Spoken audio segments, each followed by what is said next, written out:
Hello literature connoisseurs. Let's begin chapter 1 of Left Behind. The first chapter isn't too bad as it tries, in a very poor manner, to set the stage of the story. We will see why the characters' attitudes towards Christianity will be the reason for them being left behind.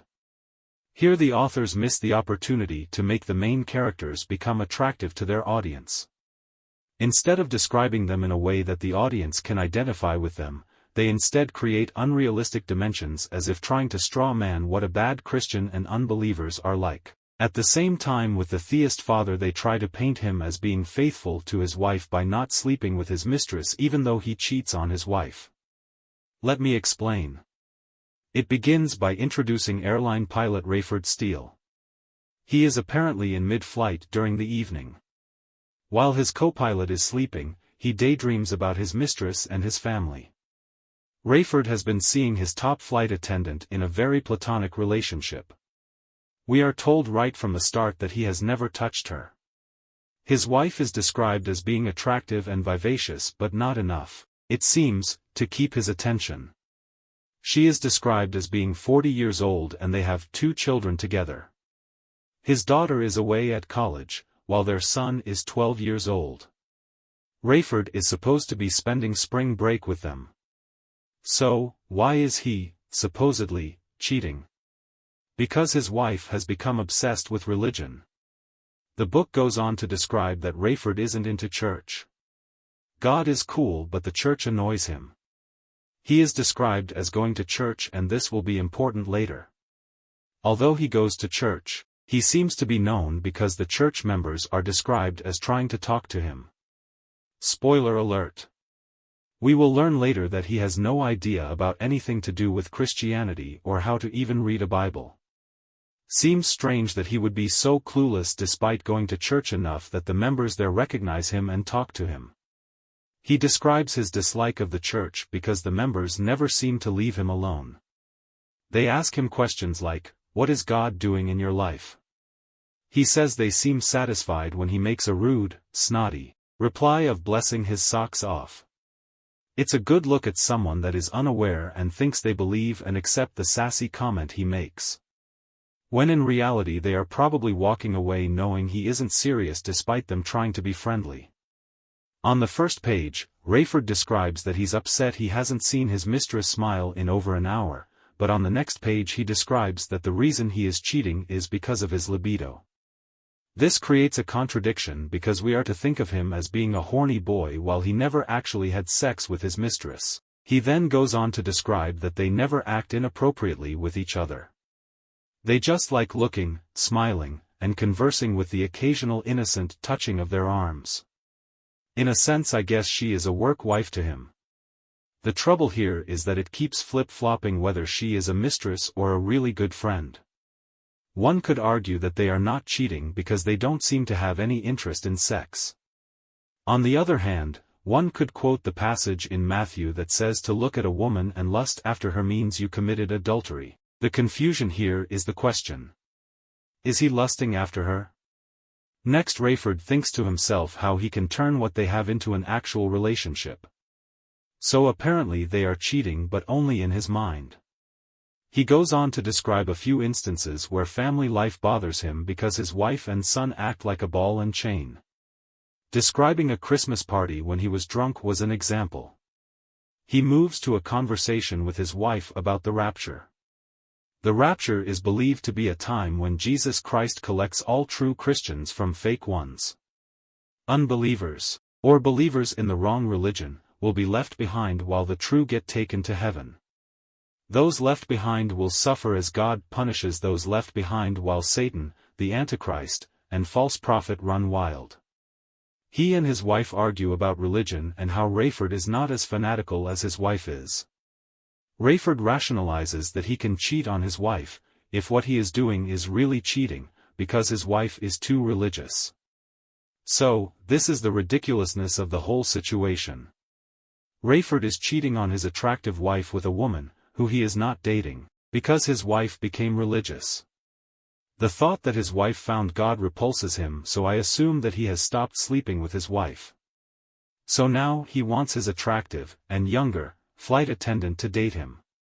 Rayford considers himself to be very smart, more so than other people, but it will become apparent later that he isn't as smart as he thinks.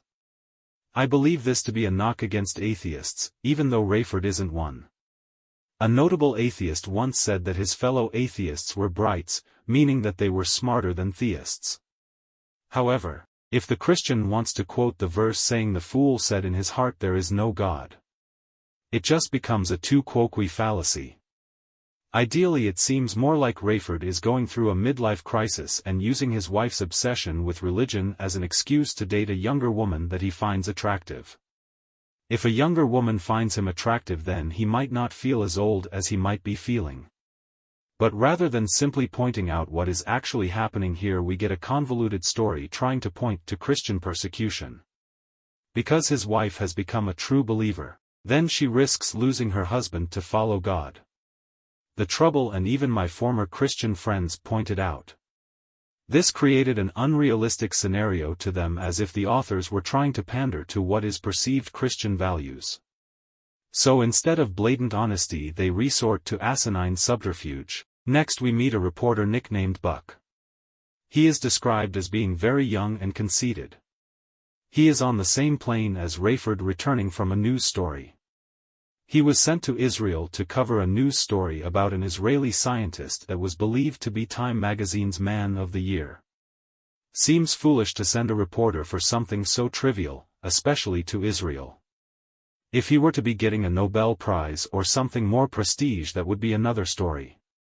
So after establishing that Buck is interviewing the upcoming Time Man of the Year, his boss then claims that the Israeli has a Nobel Prize in chemistry. So they should have opened with that instead of the Time magazine thing. It's like saying let's interview a guy to find out what flavor of ice cream he likes and publish it in the newspaper. Then revealing that the guy is an award-winning writer like Stephen King. Why waste time on something so foolish? So a disagreement breaks out among the writers, because instead of assigning the story to a science writer on staff, they pick a general reporter to try and punch things up. Then we learn that Buck has interviewed him before. Again, convoluted writing and misdirection, because rather than starting off by stating they are sending their best writer to interview a Nobel Prize winner about a new discovery, they bog it down with the Time magazine nonsense. Then it goes on to say that Buck is given favoritism by his boss. This would make more sense if we were told from the beginning that he was being assigned to a special story and not a garbage piece. While we were told that Buck was doing a lame interview, they hinted that something unusual happened, but then left it hanging as the topic changed to Buck's boss and the favoritism he shows. After jumping around about the backstory of why Buck was sent on a ridiculous interview that starts out lame but could turn out otherwise, we finally learn what the Israeli did to get their attention. He created a fertilizer that can cause deserts to bloom and turn into rainforests. This discovery made Israel the richest nation in the world, and they go on to say it made them richer than the oil-producing nations. I am highly skeptical, because while 33% of the earth is deserts, our dependence on oil far exceeds the needs to make deserts bloom, which can be already achieved. Also, the claim that this caused there to be no unemployment in Israel also seems unlikely. The next ridiculous claim is that Israel shares this formula with its allies, but no one has access to it.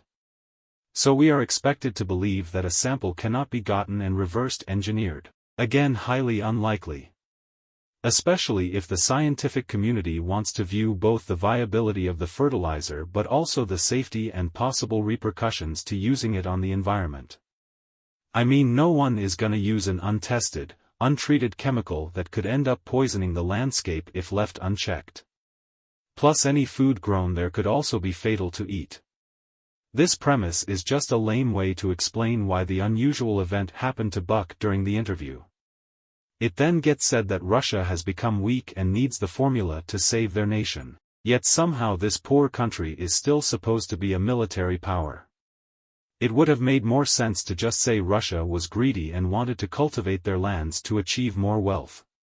Instead, they are painted as being the weakest nation of the world despite being a military giant. Insert eye roll here.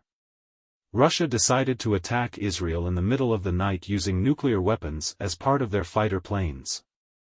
Which again makes no sense that they want to wipe out Israel and any chance of getting the formula they apparently need. I mean, if a starving man stands outside a bakery, he will more than likely break a window and steal the bread rather than burn the bakery to the ground, so that he cannot get anything to eat. So despite the years of fighting Palestine and other Muslim invaders, they were caught completely helpless and could not get their allies to send help. It's clear the authors have low opinions of other nations, but these other countries are not as helpless as they perceive. The opinion that America is the greatest shows the nativity of the authors. While no country is perfect, if the aforementioned countries were as weak as described, then they would have been destroyed long ago. So the military might of Israel is then described as having the experts run around hysterically as there were explosions in the sky. Mind you, Russian had fired missiles in the midst of their air fighters attacking. I'm pretty sure military leaders don't do that, but rather send in the missiles first to avoid their planes interfering. Then after, send in the planes to wipe out the remaining forces. We are then told that while Israel runs around like a chicken with their head cut off, they somehow manage to fire a few missiles at the Russian forces. Remember that the Russian planes have nuclear weapons attached. So all the Russian planes and missiles exploded in the sky and the carnage fell to the earth. It seems a poor choice to use nuclear weapons here, because you can't have nuclear explosions in the sky and not have any fallout. I mean, that was why the use of nuclear weapons was banned, because of the devastating effects. Even though Israel did not have a single casualty, the nuclear radiation overhead is quickly ignored. Very poor writing indeed. It gets worse. So Buck steps outside expecting to see dead bodies everywhere from the attack. Odd that one man in a hotel room would be unscathed while everyone around him would have been slaughtered. He sees golf ball-sized pieces of hail on the ground, and the heat from the explosions in the sky causes the hail to become rain. So we have the radiation in the sky mixing with rainwater and falling to earth, right? Wrong. I think they forgot about the nuclear radiation because no more is ever mentioned about it. Maybe it was a miracle and God made it disappear, magically. The story goes on that the entire Russian army was destroyed by a firestorm, hail, rain, and an earthquake. Let me say that again. An earthquake helped destroy the Russian planes and missiles flying overhead. That must be one hell of an earthquake, unless there were Russian soldiers on the ground that they did not tell us about. After remarking that Israel was going to loot the refuge of the destroyed Russian army, we learn that the wealth they salvage will boost their economy. Odd that such a poor country, as Russia is depicted, would be so rich to another country. Buck goes on to say he met with a rabbi that told him a passage in Ezekiel 38 and 39 predicted the Russian attack described as an invader from the north. I need to stop here and point out a few things. I went to Bible college as a young man, and I had a language professor that spoke about this. He was a scholar and he taught hermeneutics as well as Hebrew and Greek. He taught us one day, going over the aforementioned passage, that to the ancient Israelites, their view of the world is different from the modern interpretation. Israel was thought to be the center of the planet Earth, and to view the land as they saw it, you would need to take a copy of an Israel map and turn it counterclockwise so that places, like the Dead Sea, were to the south, not the west. Keeping that in mind, that at the time when the book was supposed to be written, Israel had Babylon as their enemy. The prophets kept predicting that God would destroy their enemies after Israel repented from pissing him off. By centering the map as described, the lands to the north would be the areas where ancient Babylon was. So this idea that Russia will invade is bad hermeneutics/theology. My professor then went on to teach that reading the Bible in Hebrew can be difficult because the translations will point to Egypt being to the west while the modern maps have Egypt to the south. All apologists seem to be devoid of all reality as they bend over backwards to make a false narrative fit a modern precondition. But when have apologists been interested in the truth? So Buck decided to believe in God because after all there are no atheists in foxholes, right? Shake my head. His Christian friends wanted to convert him but he refused. We jump back to Rayford and he decides he wants to visit his mistress. He wakes up his co-pilot and tells him that he needs to do the work that the stewardess are paid for. I should point out. Said by no pilot ever. This was foolish, he could have just lied and said he needed to use the bathroom. Why this foolishness about checking on the passengers' well-being? Nonsense. So he finds his girlfriend, but she is frantic for some reason. She states that there are numerous passengers that have gone missing. Their clothes had been left where they were once sitting, but they themselves were gone. Rayford comments that maybe they are in the toilet or hiding. I mean, it's very common to hide on a plane naked. Again, insert eye roll here. So he wants to prevent a panic and tells his girlfriend to keep it quiet about the disappearances. This proves pointless because people are waking up realizing that passengers are missing. So we find Rayford, the smartest man in the room, not making smart decisions after all his years as being a pilot. I would say this was intentional, but considering Rayford never matures during the course of the novels. How did he ever get hired as a pilot? Rayford then jumps to the conclusion that his wife was correct and the rapture happened. Finally, the chapter ends after what felt like an eternity introducing the characters. Next time we start with chapter 2 and see how the rapture affects everyone.